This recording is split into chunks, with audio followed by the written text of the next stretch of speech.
Well, we were in a tough game tonight against a good opponent. As I told you guys all week long, I had a feeling this game would be exactly the way the game was. It was going to be a game that was going to be a bunch of 3-and-outs. It was going to be a game where when you had some opportunities to make plays, you had to make the plays. It was going to be a game where our defense was going to have to really be strong.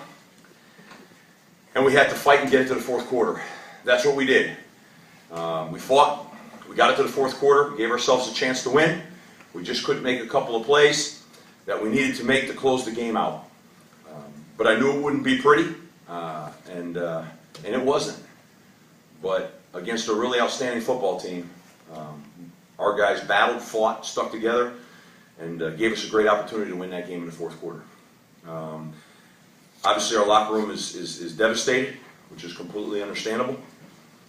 But I'm proud of the fact that we battled. We really battled tonight. And we're going to get to work and take a look at where we could have played better, where we could have coached better, where I could have done a better job to be able to find the inches and the yards in there that would have swung that thing and made a difference.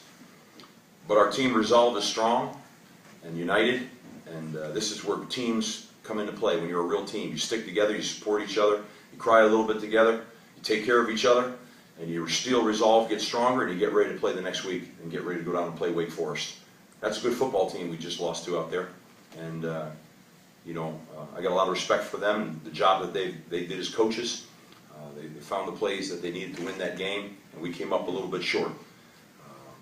But we battled. And so with that, any questions you guys have? With the drop in the end zone by Rouse, the drop earlier by Bordner, the missed PAT, does this feel like a game you should have won?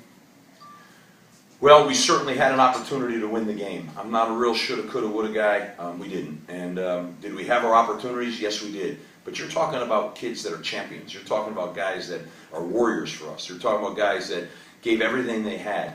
I don't judge, although plays will stick out, to me it's, I don't go down that path because there's what happened on play 56, if we didn't block the 3 technique and there's a lot of plays in there. But to me, when your team gives everything they have and they battle and they're committed and the week that they had prepared this game, for me to, as I said, it would come down to some plays. It came down to some plays. They obviously must have made a play more than we made. And so to answer the question simply is, we fell short a couple plays. With the exception of sharing sweeps, and other than that, it seemed like you attacked the middle a lot with your running backs. Was there a conscious decision made not to try and get more width, or I would say that's not really accurate. We try to attack the width a lot. In fact, so much so at halftime that we were going to try to attack the center of that defense a little bit. That's a fast defense, and they were cutting the edge. We came out trying to attack the perimeter as hard as we could, and we tried as much play action as we could. And then we had to come back inside and take our shots inside. One of the 2 biggest plays we had run game were to Miles Willis on an inside zone play that split early, and then one at the end where we hit that big one off the read zone play. We had a couple of big read zone plays which are attacking inside. So we were trying to come inside, outside, inside, outside, inside, outside, and to be quite honest with you, it's very difficult in there. That's the best defensive line in the ACC, and quite frankly, maybe one of the most elite in the country. And I knew that going in. Everybody says, "Oh, wait, why do you keep saying that? Why do you keep saying that?" I mean, I've been in this a long time. I mean, I coached the offensive line for a living. I mean, I know the run game, and I watched the tape, and it's really hard. The people that hit them on broken plays, and we hit a couple. We hit a couple, but you're not going to consistently hit them. So we were trying to do a little bit of everything. We tried to keep it as loose as we could possibly keep it.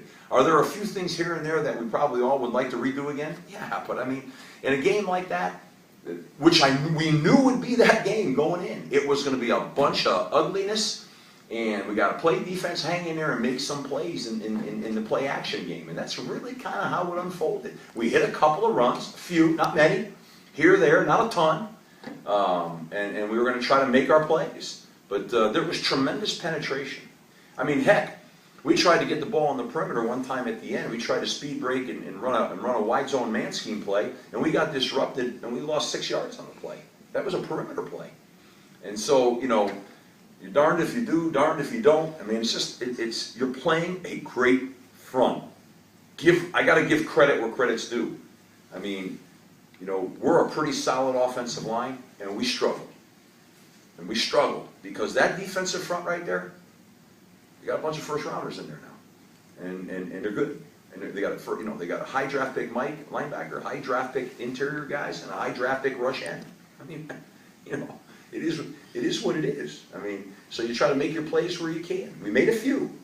I sure wish we could have made a few more. We didn't.